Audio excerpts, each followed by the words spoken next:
When I was younger than I am today, and growing up, and I'm a nerd, all I ever want to do is be with cattle.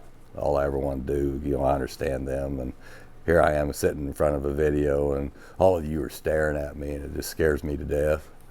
But the last thing I ever want to do was, I have friends, and I'll just talk about my Angus buddies and brothers, Bill Bowman and Don Laughlin. You got to call it dispersion. And it's like, I can't call anything a dispersion. That means I quit. And I will never quit. And so I like the word celebration. I like the words selling genetics that matter, that give people a chance to make a living and make a difference with the cattle that they design. These beef cattle can take cellulose that we can't eat, nobody else in the world can eat, and the majority of the land that's available in the world, only a ruminant can change that into something a human can convert.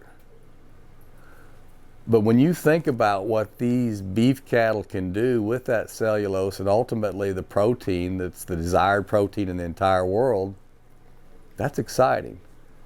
So, okay, you're rambling here, you're rambling there, Mark. You're talking about dispersion, you're talking about cellulose. What does this all mean? Well, Henry Gardner designed a system starting in 1964 with using total AI.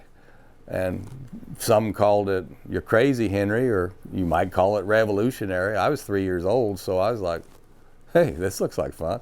Can I go with you, Dad?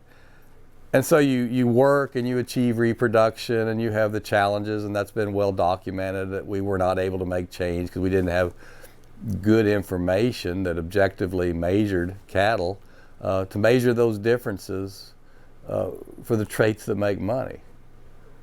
And I've often shared how when I went to Kansas State University and came home for Thanksgiving in the fall of 1980, Henry said, I finally know what we're going to do. We're going to use high accuracy progeny proven bulls for the traits of merit. I said, great. How you know what that is?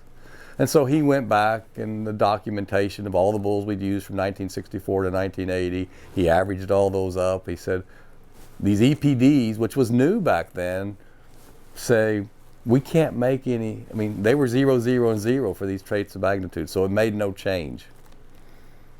This will work. I was with a customer yesterday, and he had a father and an uncle, and they think these EPDs are BS. And I'm here to tell you that I'm sitting here today because of genetic predictions. Not only allowed my family to create genetics and cattle that would help us run our business, but we've created those genetics to help other customers do that. So as my friends would say, Mark, you've used all these words to say, what does that mean? Well, we've only used high accuracy progeny proven bulls since the fall of 1980. I like to say they're the Michael Jordans of the Angus breed. They're not single trait, they're not one hit wonders. They excel across the board. We can do that now better than ever before. And so when I talk about the new leaf, the new model, it's like everything in life. It's the more things change, the more they stay the same. It's an acceleration of the old model. Because of genomics, we are able to know which ones are the elite cattle, the right ones to multiply so much sooner. When I got out of college, you had to wait till a cow was 4, 5, or 6 till you had enough records to be able to tell. You accelerated that when we went from estimated breeding values to non-parent EPDs. But when you get to the genomics that so many people have worked so hard to make them accurate, and you look at that, and it's kind of like when you go into finals week, you already know the answers. And so, hey, multiply those. So the new model, the acceleration of what we're going to share with you, we have 100 donor heifers that are not only unique and elite in our population, they are unique and elite in the Angus population in the world. So you look at what they can do from a genetic prediction standpoint, you look at what they can do for the industry. I have a lot of friends and they're going like, you're crazy, how can you sell those? Well, we've already collected them. We already know that they make viable embryos. We will not sell the ones that are not working well. But these cattle are 18 months of age. And, you know, they've got many, many years in front of them. As we talk about ball teams and where they rank within here and there, these females are the trait leaders, all designed in the right package. And they're not perfect, no animal's perfect, but they're better than they've ever been before. But they're in the top 50 of the entire Angus population for many of these traits. And certainly when you look at multi-trait selection, they're in there a great deal. So when you can access a heifer at 18 months of age that produces viable embryos, that acceleration, that opportunity, that ability to change your genetics with these genetics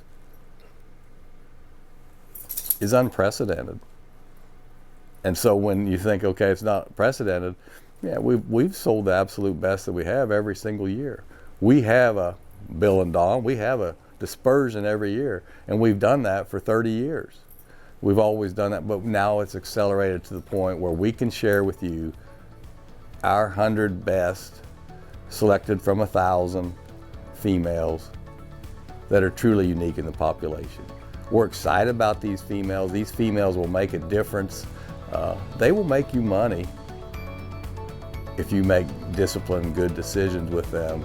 Really what it's all about. They'll make your business more viable, and they'll make a difference in the beef cattle world.